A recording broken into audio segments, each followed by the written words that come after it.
Hi viewers, let's read chapter 6 of Sai Satcharitra Ramanavami festival and masjid repairs, efficacy of the touch of the Guru's hand, Ram Navami festival, its origin, transformation, etc., repairs of the masjid. Before describing Ram Navami festival and masjid repairs, the author makes some preliminary remarks about Sadguru as follows. Efficacy of the touch of the Guru's hand. When Sadguru is the helpsman, he is sure to carry us safely and easily beyond the worldly ocean. The word Sadguru brings to mind Sai Baba, the perfect master. He appears to me as if standing before me and applying udi, sacred ashes, to my forehead and placing his hand on as blessings on my head. Then joy fills my heart and love overflows my eyes. Wonderful is the power of the touch of Guru's hand, the subtle body consisting of thoughts and desires, which cannot be burnt by the gross fire, is destroyed by the mere touch of the Guru's hand, and the sins of many past births are cleaned and washed away.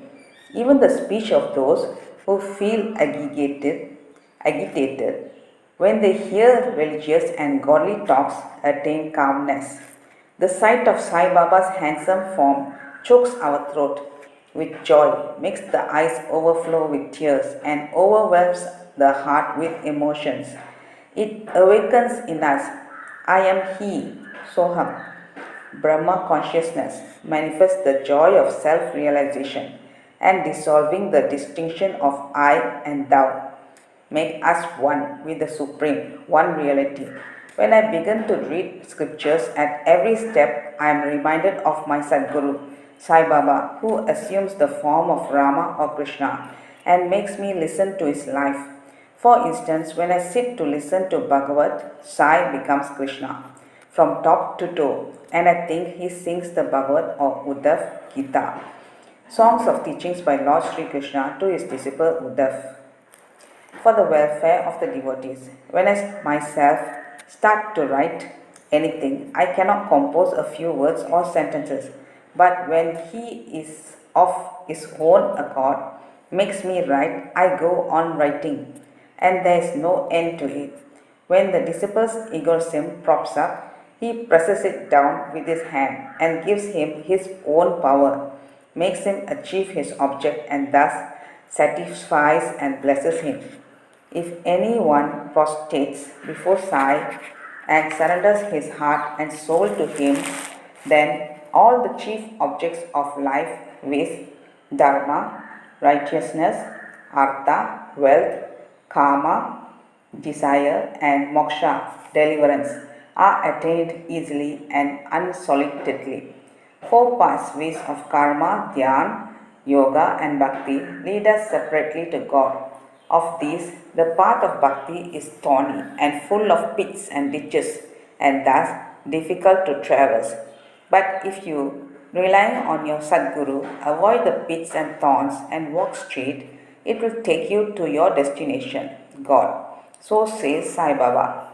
After philosophizing about the self-existent Brahma, his power Maya to create this world and the world created, and stating that all these are ultimately one and the same, and the author quotes Sai Baba's words guaranteeing the welfare of the Bhaktas.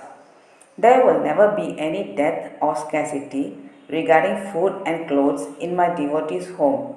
It is my special characteristic that I always look into and provide for the welfare of those devotees who worship me wholeheartedly with their minds ever fixed on me. Lord Krishna has also said the same in the Gita. Therefore, strive not much for food and clothes. If you want anything, beg of the Lord. Renounce worldly honors. Try to get Lord's grace and blessings and be honored in his court.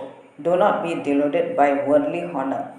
The form of the deity should be firmly fixed in the mind. Let all the senses and mind be ever devoted to the worship of the Lord. Let there be no attraction for any other thing. Fix the mind in remembering me always, so that it will not wander elsewhere, towards body, wealth, and home. then it will be calm, peaceful, and carefree. This is the sign of the mind being well engaged in a good company. If the mind is vagrant, it cannot be called well merged in him. After quoting these words, the author goes on to relate the story of Ram Navami festival in Sridi. As Ram Navami is the most celebrated festival at Sridi, another fuller account, as published in Sri Sai Leela magazine of 1925, page 197, is also referred to, and a summary of the festival, as related in both of these accounts, is attempted here. Origin. One Mr. Gopal Rao Gun was a surveyor of in-survey Dipa and at Koparagan. He was a great devotee of Baba. He had 3 wives but had no issue. With Sai Baba's blessing, a son was born to him. In the joy that he felt due to this, an idea of celebrating a fair of Urus is celebrated at the tombs of Muslim holy men. It is surprising that how Mr. Gun, a Hindu, got this idea. Occurred to him in the year 1897, and he placed it for consideration before other Sridi devotees with Tatya Patil, Dada Kote Patil, and Madrao Deshpande Shama. They all approved of the idea and obtained Sai Baba's permission and blessings for it. Then an application was made to get the collector's sanction for celebrating the Urus, but as the village Kulkarni held against holding the fair, the sanction was refused. But as Sai Baba had blessed it, they tried again and ultimately succeeded in getting the collector's sanction. The day for the Urus was fixed on Ram Navami. After having consultation with Sai Baba, it seems he had some purpose behind this, viz. The unification of the 2 festivals, the Urus and Ram Navami, and the unification of the 2 communities, the Hindus and the Mohammedans. As future events showed, this end or object was duly achieved. Though the permission was obtained, but other difficulties cropped up. Sridi was a village and there was a scarcity of water. There were 2 wells in the village. The one in use dried up soon, and the water from the second was brackish. This brackish water was turned into sweet water by Sai Baba by putting flowers into it. As the water of this well was insufficient, so Tatya Patil had to arrange to get water from outside. Temporary shops were to be constructed and wrestling bouts arranged. Gopalrao Gun had a friend by the name Damu Anna Kasar of Amannagar. He also was similarly unhappy in the matter of progeny. Though he had 2 wives, he too was blessed by Sai Baba with sons. And Mr. Gun prevailed upon his friend to prepare and supply 1 flag for the possession of the fair. He also succeeded in inducing Mr. Nana Sahib Nimonkar to supply another flag. Both these flags were taken in possession through the village and finally fixed at the 2 corners of the masjid, which is called by Sai Baba as Dwakamai. This is being done even now. The sandal possession. There was another possession which was started in this fair. The idea of sandal possession originated with one Mr. Amir Shakar Dalal, a Mohammedan Bhakta from Korla. This possession is held in honor of great Muslim saints, Sandal. Chandan paste and scrapings are put in the thali, flat dishes, with incense burning before them and carried in procession to the accompaniment of band and music through the village, and then, after returning to the masjid, the contents of the dishes are thrown on the niche and walls of the masjid. This work was managed by Mr. Amit Shakar for the first 3 years and then afterwards by his wife. So, on the same day, the 2 processions, the flags by the Hindus and sandal by the Muslims, went on side by side and are still going on without any problem. Arrangement. This day was very dear and sacred to the devotees of Sai Baba. Most of them turned up for the occasion and took part in the management of the fair. Tatya Kote Patil looked to all outward affairs, while the internal management was entirely left to Radha Krishna Mai, a female devotee of Baba. Her residence was full of guests on that occasion, and she had to look after their needs and also arrange for all the paraphernalia of the fair. Another work which she willingly did was to clean and whitewash the entire masjid, its walls and floor, which were blackened and were full of soot on account of the perpetual dhoni, sacred fire of Sai Baba. This she did during the night. When Sai Baba had gone to sleep, every alternate night in the Chavadi, she had to take out all the things, including the dhoni, and after thorough cleaning and whitewashing, replace them as they were before. Feeding the poor, which was so dear to Sai Baba, was also an important item in this fair. For this purpose, cooking on a grand scale and preparing various sweet dishes was done in Radhakrishna Mai's lodgings, and various rich and wealthy devotees took the leading part in this transformation of Urus into Ram Navami festival. Things were going on in this way, and the fair was gradually increasing its importance till 1912 when a change took place. That year, one devotee, Mr. Krishna Rao Jogeshwar Bishim, the author of Sai Sagunopasana, came to the fair with Dada Saheb Kapade of Amravati and was staying on the previous day in the Dixit Wala. While he was lying in the veranda and while Mr. Lakshman Rao alias Kaka Mahajani was going with the puja materials to the masjid, a thought arose in his mind and he accosted the latter thus. There is some providential arrangement in the fact that the Urus or the fair is celebrated in Sridi on Ram Navami. Ram Navami is very dear to all the Hindus. Then why not begin the Ram Navami festival, the celebration of the birth of Sri Ram on this day here? Kaka Majani liked the idea and it was arranged to get Baba's permission in this matter. The main difficulty was how to secure a Haridas who would do kirtan and sing the glories of the Lord on the occasion. But Bisham solved the difficulty by saying that his Ram Akhyan, the composition of on Rama's birth, was ready and he would do the kirtan himself, while Kaka Majani should play on the harmonium. It was also arranged to get the Sundavada, ginger powder mixed with sugar, as prasad prepared by Radha Krishna Mai. So they immediately went to the masjid to get Baba's permission.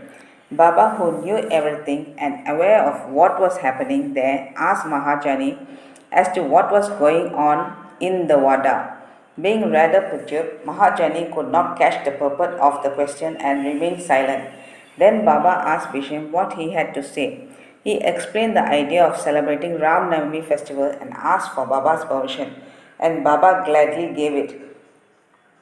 All rejoiced and made preparations for the Jayanti festival. Next day, the masjid was decorated with buntings, etc. A cradle was supplied by Radha Krishna Mai and placed in front of Baba's seat, and the proceedings started. Bisham stood up for kirtan and Mahajani began to play on the harmonium. Sai Baba sent a man to call Mahajani. He was hesitating to go, doubtful whether Baba would allow the festival to go on, but when he went to Baba, the latter asked him as to what was going on and why the cradle was placed there.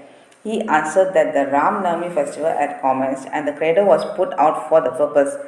Then Baba took a garland from the niche and placed it around his neck and sent another garland for Bisham. Then the kirtan commenced. When it came to a close, loud sounds of victory to Ram went up and gulal, color powder, was thrown up all around amidst band and music. Everybody was overjoyed when suddenly a roar was heard. The red powder, thrown promiscuously, went up and somehow fell into Baba's eyes. Baba got wild and began to scold and abuse loudly. People got frightened and took to their heels. The intimate devotees who knew Baba well took these scoldings and outpourings of Baba as blessings in disguise. They thought that when Ram was born, it was proper for Baba to get wild and enraged to kill Ravan and his demons in the form of egoism and wicked thoughts, etc. Besides, they knew that whenever a new thing was undertaken at Shridi, it was usual with Baba to get wild and angry, and so they kept quiet. Radha Krishnamai was rather afraid that and thought that Baba might break her cradle, and she asked Mahajani to pull the cradle back. When he went to loosen and unfasten the cradle, Baba went to him and asked him not to remove it. Then, after some time, Baba became calm, and that day's program, including Mahapuja and Arati, was finished. Later on, Mr. Mahajani asked Baba's permission to remove the cradle. Baba refused the same, saying that the festival was not over yet. Next day, another kirtan and Gopal Kala ceremony, an earthen pot containing parched rice mixed with curd is hung to be broken after the kirtan and the contents distributed to all, as was done by Lord Krishna among his cowherd friends, was performed, and then Baba allowed the cradle to be removed. While the Ram Navami festival was thus going on, the procession of the two flags by day and that of the sandal by night went off with the usual pomp and show. From this time onwards, the Urus of Baba was transformed in the Ram Navami festival. From next year, 1913, the items in the program of Ram Navami began to increase. Radha Krishnamai started a Nam Sapta, singing the glory of God's name continuously day and night for 7 days, from 11th day of Chaitra. For this, all devotees took part by turns, and she also joined it sometimes early in the morning. As Ram Navami festival is celebrated in many places all over the country, the difficulty of getting a Haridas was felt again. But 5 or 6 days before the festival, Mahajani incidentally met Balabua, who was known as Modern Tukaram, and got him to do the kirtan that year. The next year, 1914, another Balabua of Satakar of Birhar Sita Kawate, district Satara, could not act as a Haridas in his own town, as plague was prevailing there, and so he came to Shridi. With Baba's permission, which was secured through Kaka Sahib Dixit, he did the kirtan and was sufficiently recomposed for his labor. The difficulty of getting a new Haridas every year was finally solved from 1914 by Sai Baba, as he entrusted this function to Das Gano Maharaj permanently, and since that time he has been successfully and creditably conducting the function until now. Since 1912, the festival began to grow gradually year by year. From 8th to 12th of Chaitra, Shridi looked like a beehive of men. Shops began to increase. Celebrated wrestlers took part in wrestling bouts. Feeding the poor was done on a grander scale. Hard work and sincere efforts of Radha Krishnamai turned Shridi into a Sansthan state. Paripala increased. A beautiful horse, a palanquin, chariot, and many silver items, utensils, pots, buckets, pictures, mirrors, etc. were presented. Elephants were also sent for the procession. Though all this paraphernalia increased enormously, Sai Baba ignored all these things and maintained his simplicity and modesty as before. It is to be noted that both the Hindus and Mohammedans have been working in unison in both the processions during the entire festival, and there has been no confrontation or quarrel between them at all so far. First, about 5,000 to 7,000 people used to gather, but that figure went up to 75,000 in some years. Still, there was no outbreak of any epidemic disease nor any riots worth the name during past so many years. Repairs to the masjid. Another important idea occurred to Gopal Gun. Just as he started the Urus of fair, he thought that he should repair and renovate the masjid. So in order to carry out the repairs, he collected stones and got them dressed. But this work was not assigned to him. This was reserved for Nana Sahib Chandrakar and the pavement work for Kaka Sahib Dixit. Initially, Baba was unwilling to allow them to have work done, but with the intervention of Mahasabati, a local devotee of Baba, his permission was secured. Baba took a small gadi for his seat, discarding the usual piece of sackcloth used till then. In 1911, the Sabha Mantab courtyard was also put in order with great labor and effort. The open space in front of the masjid was very small and inconvenient. Kaka Sahib Dixit wanted to extend it and put a roofing on it. At great expense, he got iron posts, pillars, and trusses and started the work. At night, all the devotees worked hard and fixed the posts. But Baba, when he returned from Chavdi next morning, uprooted them all and threw them out. Once it so happened that Baba got very excited, caught a pole with one hand and began to shake and uproot it until, and with the other hand, caught Tatya Patil's neck. He took by force Tatya Petra, struck a match, set it on fire, and threw it in a pit. At the time, Baba's eyes flashed like burning embers. None dared to look at him. All got terribly frightened. Baba took out a rupee from his pocket and threw it there as if it were an offering on an auspicious occasion. Tatya was also much frightened. None knew what was going to happen to Tatya, and none dared to interfere. Bagoji Sinde, the leper devotee of Baba, made a bold advance, but he was pushed aside by Baba. Madara was also similarly pelted with brick pieces. So all those who went to intercede were similarly dealt with. But after some time, Baba's anger cooled down. He sent for shopkeeper, got from him an embroidered peta, and himself tied it on Tatya's head as if he was being given a special honor. All the people were wonderstruck to see this strange behavior of Sai Baba. They were at a loss to know what enraged Baba so suddenly and what led him to assault Satya Patil, and why his anger cooled down the next moment. Baba was sometimes very calm and quiet and talked sweet things with love, but suddenly, with or without any reason, got enraged. Many such incidents may be related, but I do not know which to choose and which to omit. I therefore refer them as they occur to me. In the next chapter, the question whether Baba was a Hindu or Mohammedan will be taken up, and his yogic practices and powers and other matters will also be dealt with. Bow to Sri Sai, peace be to all.